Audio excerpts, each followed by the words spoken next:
ኩብራትና ኩብራን ገጠር ነው ያለነው። በዓል ነው። ሰዎች የተለያዩ ዝግጅቶች እዚህ ያደረጉ ነው። ዛሬ ትልቅ ኦፕን ማርኬት አለ። ክፍት ገበያ ነው ያለው። ይሄን ገበያ ዞር ዞር ያን የማሳያችሁ ይሆናል በቻልኩት መጠን። አረፋ ነው። ሰው የተለያየ ከብት እየገዛን የተለያየ በዓል ድባብ ነው ያለው እዚህ። ይሄን ዛሬ ዞር ዞር ብዬ ሁኔታውን የማሳያችሁ ይሆናል። የተለያየ ሰው ነጋዴዎች ከብት እያስገቡ ነው። እንደምታዩት ከኋላ በጣም ብዙ ከብት ነው ያለው። ከዛ ባለፈ ደግሞ ሰዎች ያው በዓል እንደመሆኑ መጠን የተለያየ ዝግጅቶችን ያደርጋሉ።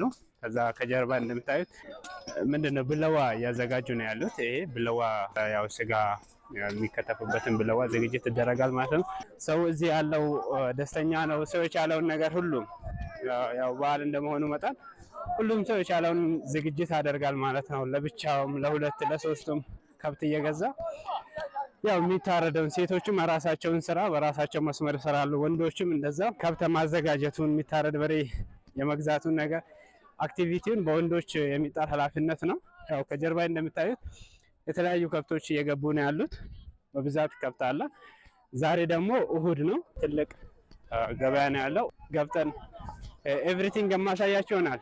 አንድ ነገር እንድጸልዩ የሚፈልገው ነገር ከብቶች ይደነብራሉ በዚህ ሰዓት። አንዳንዴ ያው አንዳንድ ሰዎች ሊጎዱ ይችላል። እንደዛ አይነት ነገር ክስተቶች አሉ። ከዛ ውጭ በጣም የሚያዝናና ጊዜ ነው የሚኖረን። ገበያውን ደርሰናል። እንደምታዩት በጣም ሰፊ ገበያ ነው ያለው። በቻልኩት ያክል 360ውን ለማሳየት ሞክራለሁ። ሁሉንም ጫፍ በጣም ብዙ ሰው ነው ያለው እዚህ። ከዛ ባለፈ ደግሞ ከብቶች የተለያዩ ነገር ለበዓል የሚሆን ነገር በስፋት ይገባል ማለት ነው። ያው ሁሉም የቻለውን ያክል እንቅስቃሴ ያደርጋል። በጣም ትልልቅ በሬዎች አሉ። እነዛ በሬዎች ለሁለት ለሶስት ለአራት የሚገዙ አሉ። ከጀርባ እንደምታዩት እነዚህ ትላልቅ በሬዎች ናቸው። ይሄን ሰው አቅም ያላቸው ሰዎች ለሁለት ለሶስት ለአራት ይወስዳሉ ማለት ነው። ከዛ ባለፈ ደግሞ አነሳ ያሉ ከብቶችን ደግሞ ለብቻቸው የሚገዙበት ሁኔታ አለ። ዋናው ነገር ምንድነው? እዚህ በዓል ላይ ሰው ሁሉ የቻለውን ያክል እንዲሁ ዝም ብሎ የሚያልፍ አይደለም። ይገዛል። ትልቅ እስከ ትንሹ የቻለውን ያክል ከብት ይገዛል ማለት ነው። ይሄ ኃላፊነት የሚሆነው በወንዶቹ ላይ ነው። በወንዶቹ ላይ እንደዚህ አይነት ኃላፊነት በሬ የመግዛት የማዘጋጀቱ ነገር ይሆናል። ሴቶች ደግሞ ለቤት የሚያስፈልገውን ነገር የማሟላት ነገር አለ ማለት ነው። በነገራችን ላይ በጣም እየፈራው ነው። ምክንያቱም እዚህ ያለ ሁሉም ከብት ነው። እዚህ ቦታ ላይ ገብቶ ቪዲዮ መስራት ትንሽ ከባድ ነው። ምክንያቱም አይታወቅም የትኛው በሬ ሊያገኝህ እንደሚችል። በቻልኩት ያክል ለማድረስ የሞከርኩ ነው። አብራችን ቆዩ። ኤቭሪ ነገር የማሳያችሁ ይሆናል። ይህ ምስራቅ አዘነት በርበሬ ወረዳ ቅልጦ ላይ ነው አሁን የምንገኘው። በጣም እሁድ ነው። እሁድ ላይ ገበያ አለ። ትልቅ ገበያ ነው። በነገራችን ላይ እሁድ ላይ ብቻ ሳይሆን ኤኒ ታይም ገበያ አለ እዚህ። ልክ በዓል ከደረሰ ቢያንስ በሳምንት ውስጥ ሳምንት ከሆነ በኋላ ገበያ አለ። ሁሉም የቻለውን ነገር ይገዛል። በመደዳ ነው ያለው። ዛሬም ነገም ዘወትር ገበያ አለ።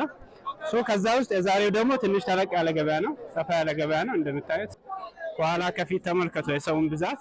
በጣም ብዙ ሰው ነው ያለው። ከዛ ውጭ ደግሞ ከብቱም በዛው ልክ ነው። ከሰው ጋር ማች በሚያደርግ መልኩ በጣም በብዛት ከብት ይገባል።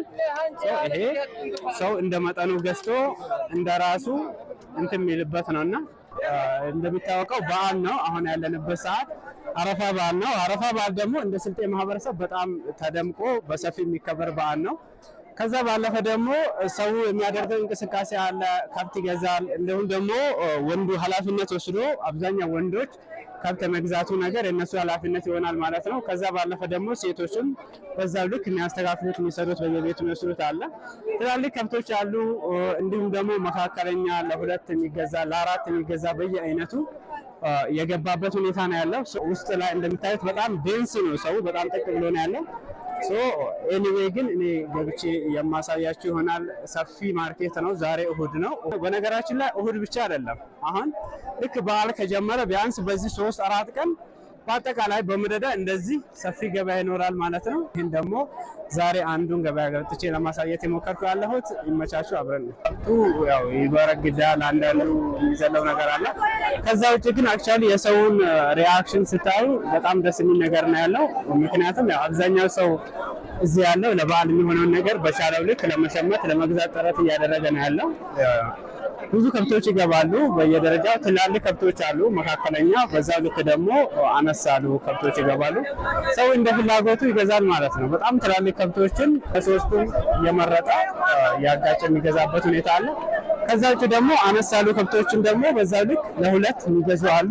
ከዛ ባለፈ ደግሞ ለብቻቸው እንደዛው አነስ ያሉ ከብቶችን ገዝተው ደግሞ የሚወስዱ አሉ ማለት ነው። እንዳጠቃላይ እዚህ አካባቢ እንዳለው ማህበረሰብ በጣም በብዛት አረፋ በዓል በጣም የሚከበረው። ኢድ አለ፣ የፍች ጾሙም አለ። ግን ይሄ አረፋ በዓል በጣም ይደብቃል። ከዛ አንጻር ደግሞ ያው አስፈላጊ የሆነውን ዝግጅት ያደርጋል። ሴቶቹም በራሳቸው መስመር የሚያደርጉትን ዝግጅት ያደርጋሉ። ወንዱም ደግሞ በዛው ልክ ሁሉም የድርሻውን ወስዶ በዓሉን በዚህ መልኩ በደመቀ መልኩ የማይከብርበት ሁኔታ አለ። ሀብት በሰፊው የሚሸጥበት አለ፣ አይተነዋል። ከዛ ባለፈ ደግሞ ሰዎች ፍየል፣ በግ እንደ ሁኔታ ይዞ የሚመጡበት ሁኔታ አለ። ትላልቅ ፍየሎች አሉ፣ በጎች አሉ። ከዛ ባለፈ ደግሞ እንዲሁ ሁሉም አብዛኛውን ሰዓት አሁን ፍየልና በግ እዚህ አካባቢ የሚሸጠው ለምንድን ነው? ልክ በዓሉ መዳረሻ ላይ የሴቶች አረፋ የሚባል ነገር አለ። ይሄ ራሱን ችሎ በዓል ባይሆንም ሰዎች ግን እንግዳ ይመጣባቸዋል። አሁን አብዛኛው ስልጤ ማህበረሰብ እንደምታውቁት በዓል ላይ ወደዚህ ይመጣል። ከተማም ይሁን የትም ይሁን ወደዚህ ዞሮ ይመጣል ማለት ነው በዓል ላይ። በዛ ሰዓት በሚመጣበት ወቅት ምንድነው እንግዳ መቀበያ ያስፈልጋል። ዋናው አረፋ ከመድረሱ በፊት ማለት ነው እንግዳ መቀበያ ያስፈልጋል። ለሱ ደግሞ ምን የሴቶች አረፋ ተብሎ እንደዚህ ፍየል ይገባል ማለት ነው። ይሄ ፍየል የመጣው እንግዳ ዋና ኢድ እስኪደርስ ድረስ ማታውን እንደዚህ ተዘጋጅቶ የማይደበሩበትና እንግዳ የሚቀበሉበት ሁኔታ ነው ያለው። ከብቱ ደግሞ በዛው ልክ የኢድን ጠዋት ከብት ይታረዳል ማለት ነው። አለ የሚባለው የተገዛ ሰንጋ የኢድ ዕለት ይታረዳል ማለት ነው። ከዛ ቀደም ብሎ ግን እንደዚህ ፍየልና በግ ሰዎች እየገዙ የሴቶች በዓል ተብሎ የሴቶች አረፋ ብሎ የሚባለው ለዛ ፕሮግራም ነው። አክቹአሊ ሐሳቡ የሴቶች አረፋ ሲባል ምንድነው በዓል ሆኖ ራሱን ችሎ በዓል ሆኖ ሳይሆን ያው አብዛኛው እንግዳ ስለሚመጣ ወደዚህ እንግዳ መቀበያ ነገር ነው። እንደ እንግዳ መቀበያ ተደርጎ ማታውን ሰው ቀን ተጉዞ ማታ መጥቶ ገጠር ነው የሚያድረው። ለዛ ቀን እንግዳ መቀበያ ተደርጎ ይዘጋጃል ማለት ነው። ከዛ በኋላ ደግሞ በስተነጋታው የኢድ ዕለት ኖርማል እርድ ይገዛል ማለት ነው። ይሄን ይመስላል ፍየሉ ገበያ።